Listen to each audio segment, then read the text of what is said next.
Ya doa, kemudian merenungkan seluruh aspirasi rakyat karena ketika kampanye. Saudara menghendaki ubah, ayo ubah. Makanya ada lembaga legislatif. Nah. Ya doa, kemudian merenungkan seluruh aspirasi rakyat karena ketika kampanye. Mengapa kami sebut hajatan? Itu kan harapan jutaan rakyat.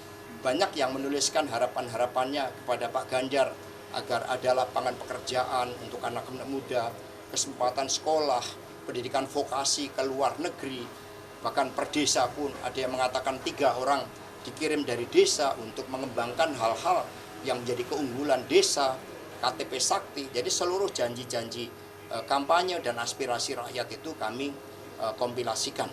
Sehingga kemudian kami juga berdoa di seluruh kantor-kantor partai dilakukan doa untuk memohon agar pemilu bisa berjalan dengan damai dan ada kekuatan kebenaran sehingga seluruh rakyat bisa berani bergerak tanpa intimidasi.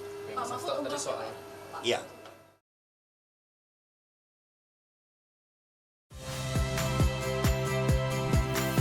Saya Radi Saputro.